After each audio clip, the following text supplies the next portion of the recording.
It was a great day today. Took a day off.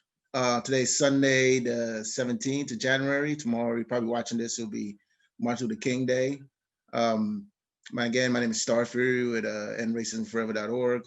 And so, this day I just took my cell phones off. I ain't turned my cell phones on actually. Kept them off all day today. It's a weird feeling to not communicate with anyone and just relax. I watched a movie on Netflix. I believe it was uh, Outside the Wire. It was really good, sci-fi. I've been watching Netflix in so long. Um, Caught up on my little Star Trek game I have on my iPad. So it was pretty good. But I want to jump into this real quick. This topic. I want to talk about organization of End Racism Forever. And so just follow me for a minute. I want to talk about this right here.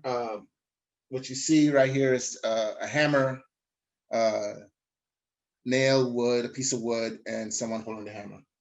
So I have a pastor. He's my mentor. His name is Bishop Tony Dunn, and he runs a church where I used to live in Corona, California, called New Day Church. Phenomenal man, phenomenal church, phenomenal family. I mean, I was in college with his youngest son at Chapman University studying film.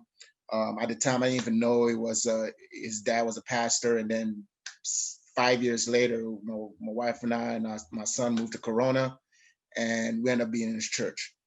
So it was divine blessing. But I want to get tie into this topic here and talk about our organization, how this relate to example of why I have my team who runs endracismforever.org. So Pastor Tony, Bishop Tony, when he was mentoring me one on one and mentor many others, he would give a scenario. He was always say, "Hey, um, God has a specific purpose for all of us, and the goal is to operate in that purpose." Okay, so we always ask this question when he was mentoring me, and getting when I was really at that point where I didn't know what was going on, and he was giving me guidance. He would ask this question when I would meet with him. He said, "Look, man, how do you put a nail in a piece of wood?" And I would be like, "You use a hammer." Obvious, everyone knows that. So then he would say, "Well, then if you know you have to use a hammer, well then why in the heck are you using a cell phone?" And I said, "Huh." So what he was pretty much saying is you know your purpose. God gave you a purpose. You know what you want to do. You're driven to do it. So why are you using other tools to do it? Why are you living outside your purpose? So he would relate it to, instead of using the hammer, to do what we need to do, you either use something else. You're supposed to use the hammer, but we do something else. We use a cell phone, a paper clip, a piece of wood. I mean, not even wood. Whatever thing else that is not the hammer we would use in order to try to drive the nail in the piece of wood. So I was like, wow, that's mind blowing. To me, it was mind blowing because no one has really, at the time, no one really showed me that, when you really are driven to do something, there's a certain way of doing it instead of wasting our time doing it in other ways, right? So I want to tie it into racism. So as I'm thinking, I realize why our organization exists. Here's why. The nail, in this sense, is actually racism. Follow me for a minute. The nail is racism, the wood is society, and the hammer is us as people. Yeah. So, nail is racism. Before I was born, 400, 500, way back in time, that's, from Egyptians, Romans, people, which is us, the hammer, will find a way to drive some type of in iniquity in society which we live. So let's just, instead of going with all the other things that we do to ourselves, let's just let's just use a representation of the nail as racism. So for many, many, many, many, many, many, many years, people would hammer in racism, which is the nail, into society, which is the wood. And so now here we are, and we're saying, oh, it's bad. Oh, we have this piece of nail that is racism. It's bad. It's in the wood. Oh, recognize it. Oh, let's do this. Oh, it's been there for so many years. Oh, this person, that group drove it in. Oh. So for years, we acknowledge that we, meaning the people, which is the hammer, have driven racism into society so deep that now we're feeling the pain and the repercussions of that nail. And mind you, there are many nails that we drive in society with sexism. And I mean, you can just go down the list of so many things, right?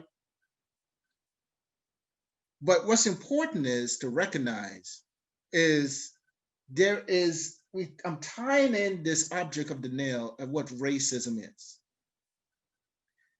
But here's the mind-blowing part. We acknowledge the nail that is there, which is racism. We actually accept it. We talk about it. We protest it. But then when it comes time for someone to come along and say, you know what, it's time for us to remove that nail, which is racism. It's like, wait a minute, wait, what? What do you want to, what? Remove what? Yeah. So now let's go deep, right? Let's go in the deep end of the pool and see if you can swim. We have been stuck with this nail in society, which is racism, which we could just say forever.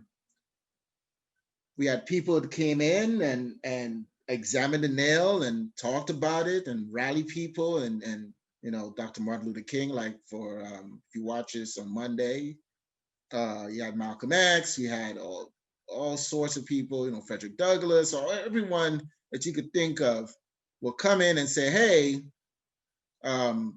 this nail is there. What do we do about it? We need to do this and this. But today, there's only been a handful of people who actually say remove the nail. And why is that? Why is it that when someone comes along and says, you know what, why can't we just remove the nail? Why we can't remove racism? Why can't we just remove discrimination? Just remove it. Implement things to where you say, look, it's out of control now. We need to get that out of society. Why is that? Why are people so scared to do that? I'll tell you why.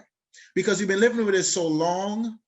It's already ingrained as a part of us within society. You ever have those nails when you go in like in a garage? I had it at my old house where it is so deep in there that no matter how much you try, you literally cannot get it out. With a hammer, you may have to bring in one of those special tools from Home Depot. You ever had one of those? Well, that is who we are. Now, the hand is end racism forever. That's what the hand is. The hand is literally end racism forever. And what we're saying is, let us try to flip the hammer over, which is the mentality of people, and remove the nail, which is racism, out of society, which is the wood. And again, I know, trust me, I know, it is difficult for people to get that, because if you really remove the nail, or you try to remove the nail of racism, let's say it takes maybe 200 years, 300 years, right? We implement some rules, we do some research, some hardcore research. We say, okay, here's what we got to do to get people to change, stop the propaganda in the news, stop, name shaming, stop calling people majority and minority, cut that out. And you say, hey, this is what we're going to do. 2 years, remove the nail. You know what happens then? Oh, I'm sorry, 200 years. You know what happens then? We function as a proper society. We function as a unit, cohesive unit, as they say in the military, right? We start to realize that we have a purpose, right? A real purpose. We then realize that the people who actually put the nail in, which is racism, into society, is at fault. For many years, when I used to live here in Maryland, DC, and there were talks, this is back in 2002, 2003, and there were talks about changing the name of the Washington Redskins, and it's like, oh, it's discrimination. And they were like, no, we're not gonna do it. That's just a part of Washington, DC. Hoorah! Now, after FedEx decided to pull their funding on the stadium, that's when they decided to change it. That's what I'm talking about. You see, people or organizations like Chase Bank, who shut our account down last year for us to prevent us from getting funding, when you come up with an organization that say, look, we're here to end racism forever, it scares the hell out of people. They can't comprehend it. They can't comprehend a world of waking up without bias. They can't, because they've been benefiting from this for so long. They've been benefiting for the nail actually being in the wood. Some people actually benefit for the nail being in that wood.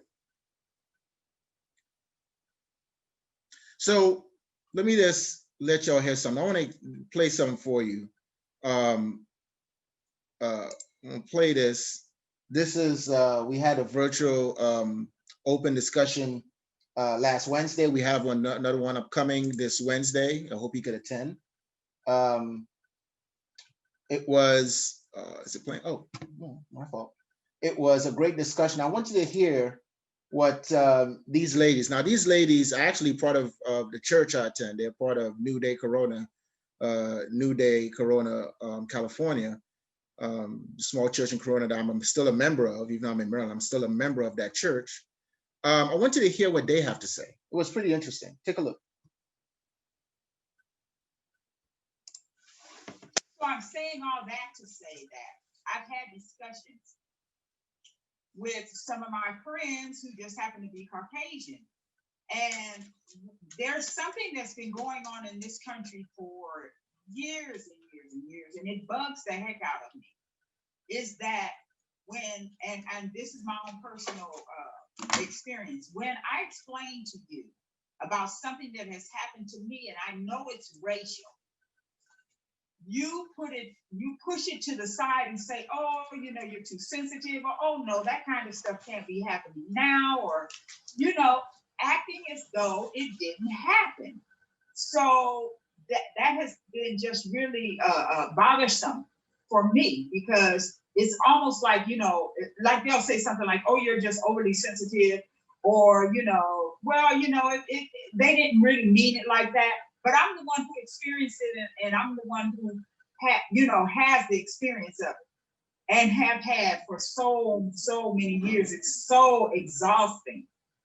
But people trying, just, I mean, to me, it's disheartening. It makes me want to cry. It makes me want to cry the way people want to just put their hands over their eyes and not see and not feel and not understand. But you know, we were in slavery for 400 years, and no one wants to face that horrific crime against Black people. They don't want to face that. If they face this, if they say that this is not going on and this is not real, then they have to face the fact that slavery was real, and they murdered us and they killed us and they did all the things that they did, you know, and no one wants to face that. And so this is how America works, though. This is how they operate. This is how we operate. We just act like it doesn't exist. This is.